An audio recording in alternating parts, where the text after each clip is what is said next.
Hi, welcome to SBR Videos. I'm Peter Loshak. We are previewing Week 1 of the NFL preseason right now with Joe Duffy from OffshoreInsiders.com. Right now we're looking at the Saturday games. We're going to cover Pitt and the Giants. Joe, thanks for being back with us.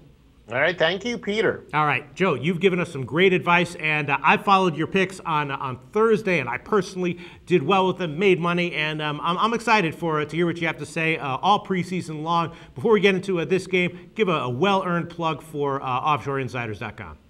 Yeah, no, it's been a solid preseason for us, and even in our losses, we've been consistently beating the markets because of the specific intel we're giving you here. We give that for a premium client. So, yeah, we work very hard. When you buy our picks, when you see the analysis, you're going to see how much hard work we do. Hopefully, I'm showing that in these interviews that I do with you here. But, yeah, this is my 27th year of picking football, preseason, regular season, and obviously the postseason, and now at OffshoreInsiders.com. Okay, sounds great. Pitt at the Giants. Here's another game. I think I might be getting the hang of this. We'll see what you have to say. The Giants, of course, are off of the Hall of Fame game win. This is their second preseason game, Pitt's first preseason game.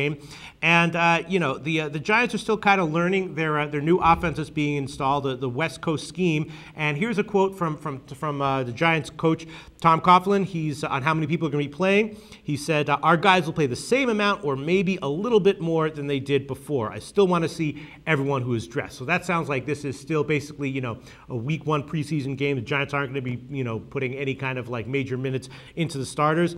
Pitt has a lot of revamped pieces this year, and, they're probably going to be trying to make it all fit together. A bit of a learning curve, I guess, but Pitt's probably going to be trying to get up to speed as fast as they can for the regular season. They're getting 3 points here, which, of course, big spread in the preseason. Do we like Pitt here at +3? Yeah, and remember what I was telling you on one of our interviews that we recorded earlier, that it started out early on when the Hall of Fame game that in Week 1, where there would be two teams that already had a game under their belt. The public and the sharps were really betting the teams that had one game under their belt because of the old adage, teams improve the most from one game to the next. And it started out pretty well, but in recent years that has proven to be a myth. I think it's almost actually going the other direction. So, but still, I think the public money is going to be betting the Giants simply because they had a game under their belt. But it looks like the Giants are especially going to be trying to break in the running game. David Wilson, that terrible, his career is over. So now the Giants have to really look for a bell cow #1 starter. Mike Tomlin had some very interesting quotes. He, of course, the Steelers head coach.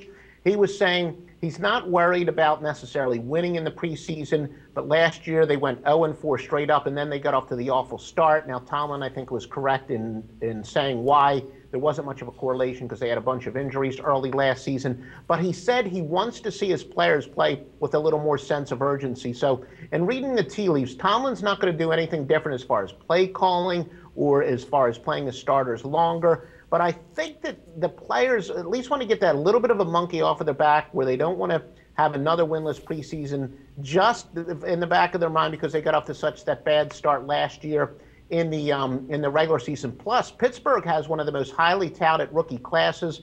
They're especially rebuilt on defense, their front seven. They, as you said, their offensive line has gotten healthy. Now, it looks like that Ryan Shazier, their #1 pick, is probably not going to play. But other than that, Pittsburgh should have most of their rebuilt defense and the rebuilt offensive line. And I do think that they will have just a teeny bit of urgency off of the winless preseason last year. And I do agree with you that the Steelers are the play here. All right, we might have some winners here on Saturday for our regular viewers. Thanks so much, Joe Duffy from OffshoreInsiders.com.